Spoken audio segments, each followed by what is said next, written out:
Welcome to HBCU 101. I had all them no's, but I got that one I didn't give up. Spellman's in the building. Drum major for Morehouse's House of Funk. What's up, everyone, and welcome to HBCU 101. I am your host, Jaleel Thurman. HBCU 101 is a show that will take you all over the nation, give you the ins and outs of HBCUs with a little taste of that HBCU flavor. On today's episode, we sit down with the North Carolina A&T State University alum as he discusses his new endeavors and how he got started in his career. But before we dive into that, let's check out our HBCU news and let's see what's buzzing in our community. Hey, what's up, everybody? Tali Carr here, and some good news from one of our smaller HBCUs, Elizabeth City State University in North Carolina. Now, they've had some enrollment issues in the last few years, but those numbers are turning around as of late. In late August, the school announced a 13% increase in enrollment from 2019 to 2020. The Vikings started 2019 with just over 1,700 students, and this fall, that number was just a shade under 1,900 students. The school says the recruitment of a freshman class with a strong academic profile, the return of continuing students, and the recruitment of graduate and transfer students are major factors accounting for the enrollment increase. That's good news for Dr. Dixon and all of the Vikings out there. All right, let's get back to Jaleel Thurman and more of HBCU 101. All right, everyone. It's HBCU 101. I am Jaleel. All right. Our special guest today, a lot of people know him for his Aggie parade on campus, but the world knows him for being such a stand-up guy, such a funny person on MTV's Wildin' Out. All right. HBCU 101 is ecstatic to sit down and talk with North Carolina A&T State University alum, writer, producer, comedian, entrepreneur, the energy god himself, Mr. Darren, Big Baby Brand. Boy, you did that. You did that. Darren. Let's dive into the HBCU experience. You went to North Carolina A&T. Graduated. Come on now, graduated. Okay. Degree, yeah. all of. Okay, big difference. It's a big difference. You're right. A lot of people go to school. Very few finish. Come on now. That's a great point. Let's talk about your experience. Yes. You know, when you were there, you was involved, SGA VP, you had a lot going on. Let's talk about your A&T experience and what made you choose A&T, being that you're from North Carolina and there's 11 HBCUs in North Carolina, but you decided to go to A&T. Let's talk about it. Man, I'm gonna be straight up. I was supposed to go to Carolina. I was supposed to be a Tar Heel. Excuse me. I got accepted. Everything worked out. Like their scholarship wasn't as good as A&T's, but I went to orientation, and I was already in the smart classes at middle school and high school. So I was with the same 8, 9 black students from 6th grade to 12th grade. Okay. We all same honors algebra, honors chemistry, all these advanced classes. And when I went to Carolina, I just saw the same thing. It looked like it was about to be the same thing on a bigger platform. Okay. And in my orientation was a lot of, I couldn't relate to the black people at my orientation at the time. You know what I'm saying? This was way back. Mm-hmm. And so I was just like, oh man, all right, well, I want to be a Tar Heel. Then I went to A&T, because my cousin went there. She was a senior, rising senior. And the moment I stepped on that campus and seen that many black people that wanted to go to school and further their education, that changed my whole feeling. Because where I come from, Southern Pines, a small town, a lot of black folks don't go to college. You know what I'm saying? They don't even look at that as an outlet. So to go to A&T and see that many black people, and I'm talking about the blackest of the black, like DC, New York, Durham, Charlotte, Virginia, Florida, everywhere. California. Yeah, that was a culture shock. Okay. And it shouldn't be a culture shock. You understand what I'm saying? And so I fell in love with that, man, and that saved my life. And I think black schools give every student confidence. It gives them the ability to go out and perform. on any level. You know what I'm saying? If you can survive black people for 4 to 5 years, you can survive anything. What was one of your most memorable experiences at A&T? I mean, I know you're SJVP. It might have been when you was in SGA, but what was something that you could pinpoint right now that you could be like, yo, that was it? Talk to me. Man, I had a few wild times when I could just kind of run them off. My first homecoming as a freshman, bro, I didn't know what that was. Okay. You know what I'm saying? Like, I don't think freshmen understand what homecoming is till you experience. Okay. So all year I go to football games. There's no problem getting in line, no problem getting food, no problem finding seats. I wake up homecoming morning, bro, and I see cars parked on the concrete, like on the sidewalk. People done pulled up in beside dorms, and I'm like, where's all these people coming from? And I'm like, it's already thousands of people up at 10 a.m. Yeah. I'm a freshman. I'm thinking about breakfast. I'm thinking about my regular routine. Let me go get something to eat. You know what I'm saying? I'm like, what's up with all this cooking and everything? And bro, when I went to that game, I remember coming down that hill and just seeing the mob of people with blue and gold on. Come on now. Lines wrapped up. And I had my little freshman shirt on, and just back to it, the love. Come on now. You know what I'm saying? Not from just students. It's different. From alumni. Alumni speak to you when you got your shirt on, man. Come on now. They give you that. And that's it. Right. Now that was crazy. To experience like thousands. And I was like, man, there's vendors everywhere. You know, this was back when they was bootleggers, Jordans, mixtape CDs. There was bootlegger CDs, DVDs, everything, bro. So it was just like, and that's when I realized I'm somewhere special. Like This is something special. Yeah. Okay. Nah, I agree. Yeah. Homecoming, it's hard to put it in words for people that never experienced it. You know, so it's tough. Like that love, that experience that you had is definitely one of a kind. But we're gonna take a commercial break. When we come back, we're gonna talk more with Darren Big Baby Brand about not only his experience at A&T, but what he has cooking up now. All right, it's HBCU 101. It's Darren Big Baby. It's Jalil. Stay tuned. We'll be right back. More than 95% of newborns with sickle cell disease in the United States will live to be adults. HBCU 101.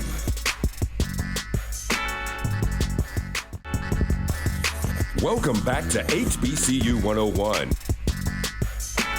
Welcome back to HBCU 101. I am your host, Jalil Thurman, and today's special guest, Darren Big Baby Brand. What's happening? Big Baby, before we even get started, let's do HBCU trivia. It's time for a little trivia. Real quick question. You from North Carolina. You went to an HBCU in North Carolina. Mm-hmm. Big Baby, can you tell me what HBCU in North Carolina is the oldest and the first in North Carolina?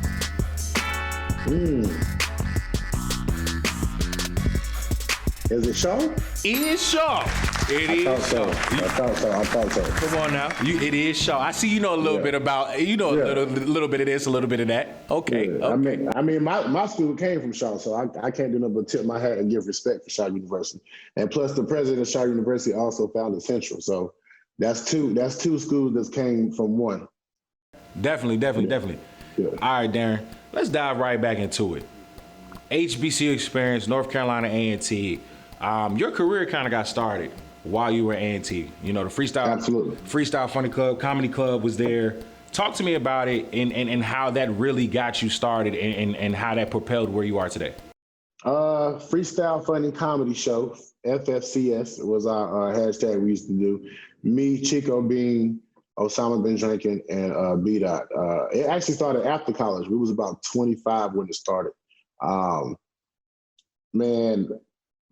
Comedian Burpee, who's also a comedian who's been on Wild 'N Out, Joking Off other platforms, toured with Nene Leakes, hilarious comedian, called me one day and was like, hey man, let's do stand-up.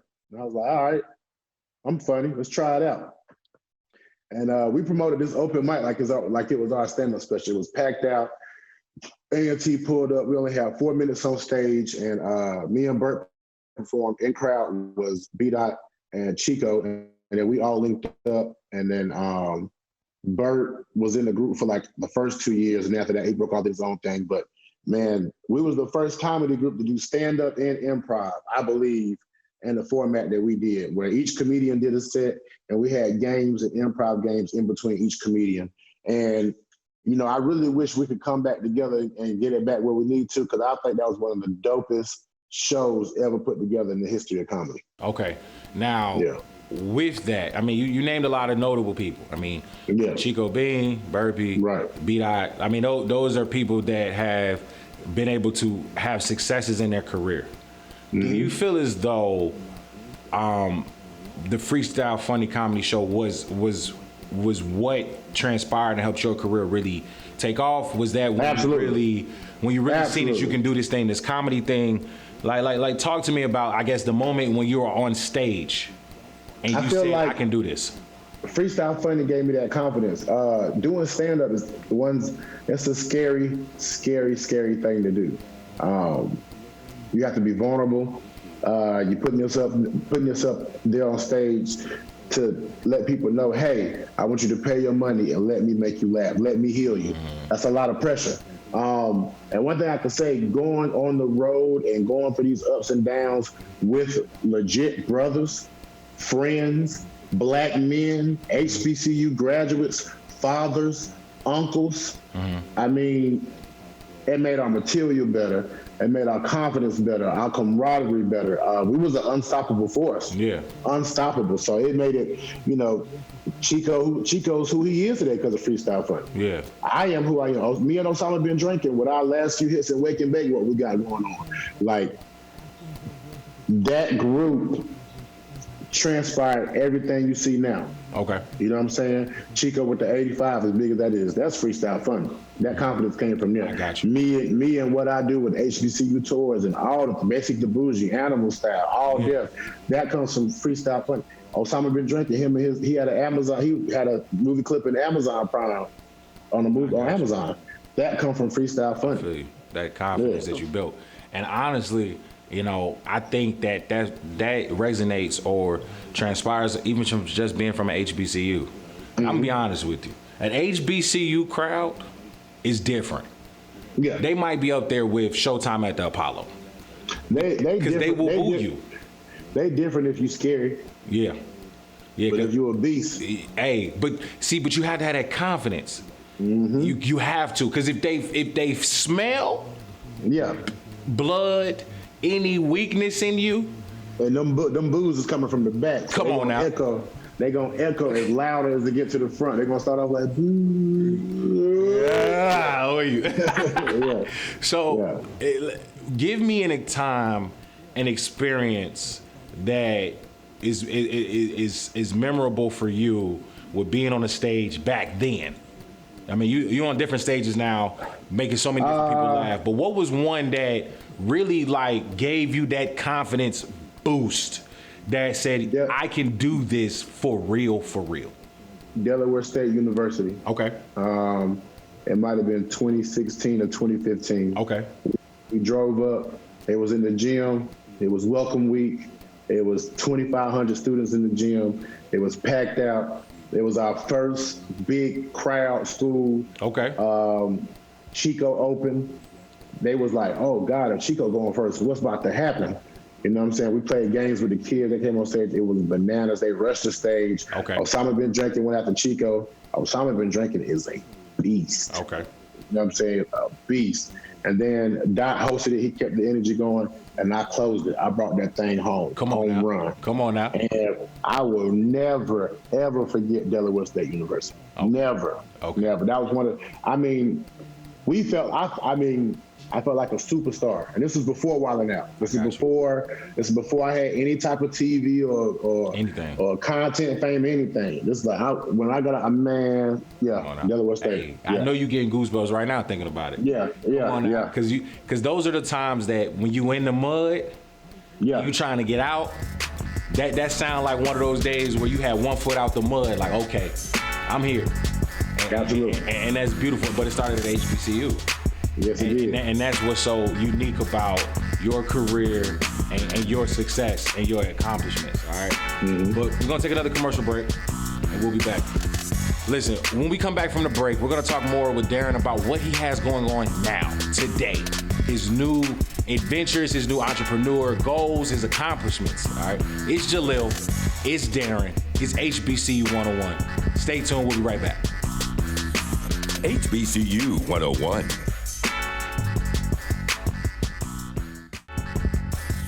Welcome back to HBCU 101.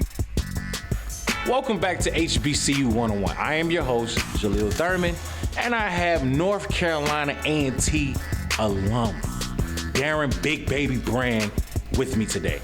Come on now. Darren, you've had such a career that you've been in the mud, you've got out of the mud, and you've been able to really reach different levels of accomplishments and heights in your career that I'm sure that may have not been something that you could even picture for yourself, right? Right.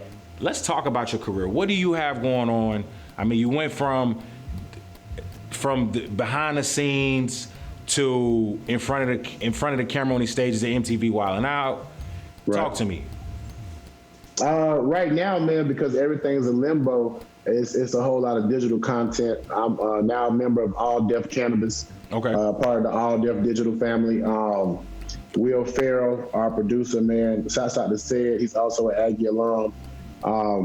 Man, they got me involved with All Def, so that's another digital show I have, Cannabis Games. They're offering my own show as well when everything lifts back up.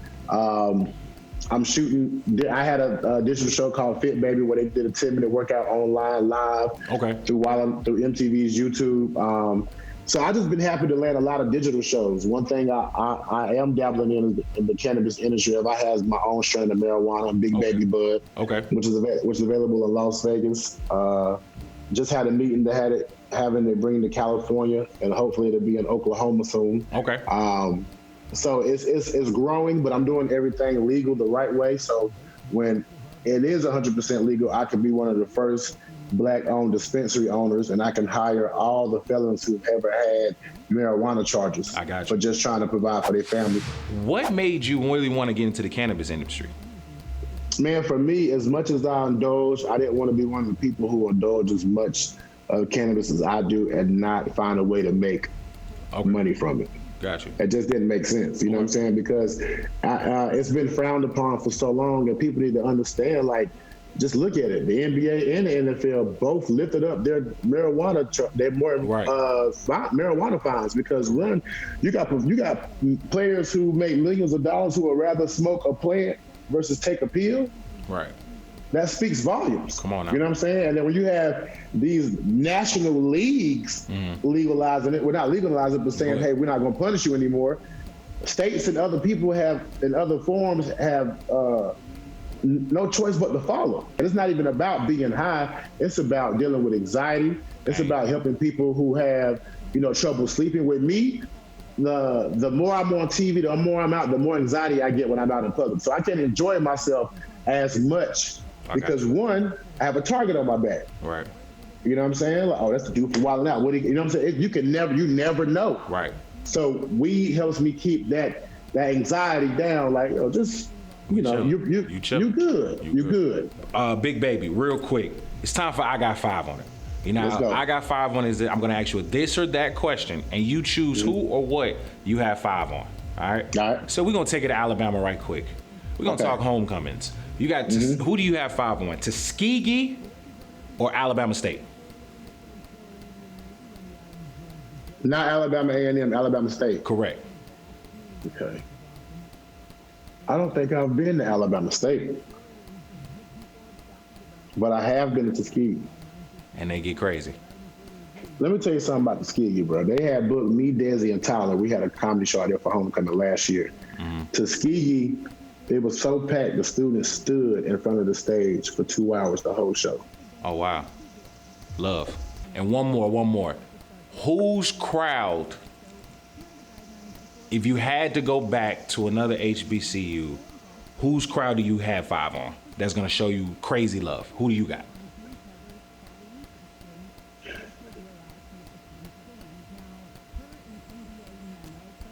Man, I want to go back to Albany State. Say no more. I think what's interesting about that is that a lot of times people hear about the Texas Southerns, the Jackson States, the Howards, the Hamptons, the A&Ts, the FAMUs. But you just named the HBCU that a lot of people don't know about. A lot of people don't know about Albany State in Georgia. And Albany, Man, Georgia. let me tell you something. Me and Chico did a show at Albany State. It was so packed, we had to do it outside in their courtyard. Got you. They had to create a circle, and it was at night. It was sweat coming down, humidity, and they said, they rushed us. It was one of the best shows I've ever had in my life. And I want to go in there when it's a more controlled environment. I got you. We was out there in chaos, and it was crazy. So I can only imagine where we could really work. You know what I'm saying? And we owe Albany State that, man. They didn't plan that show. They didn't know the show was going to be crazy like that. I got you. It ain't against them. You knew, but they did. Yeah, and it's okay. Did. Yeah. It's okay. Yeah. Big Baby, before we let you go, where can people find you? Hey, man, you can check out my Instagram, Darren Brand _DARREN BRAND DarrenBrand.com to keep up with anything I got going on. My YouTube, Darren Brand TV, Facebook, Darren Big Baby Brand. Hey, I'm on everything. You on everything. Verified and live, baby. Come on now. Got the blue check. Come on now. Well, Darren, listen, I would like to say thank you for being a guest on the show. Thank you for taking time out to rap with us about A&T, what you got going on, and what we can expect next, all right? All day, big dog. Appreciate you. Listen, it's HBCU 101. It's Jalil. It's Darren Big Baby Brand. Stay tuned. Did you know Morgan State University had the first all-black lacrosse team? HBCU 101.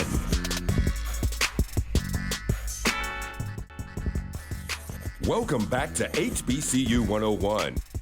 Today's Where Brim Spotlight is Bowie State University alum Jared Johnston and CEO of From Cleats to Loafers. From Cleats to Loafers stands for ensuring athletes are successful past their playing days. Jared believes there is an enormous number of individuals who struggle internally with finding their true value and talents outside of a sport that they have been identified with for multiple years. If you know someone who should be featured on the Where Brim Spotlight, please email us at info@hbcu101.com. That's it for today's episode of HBCU 101. Special thanks to Darren Big Baby Brand for stopping by, talking to us about HBCUs, North Carolina A&T, his experiences, and what we can expect for him next. For the entire crew, I am your host, Jalil Thurman, and I'll see you next week.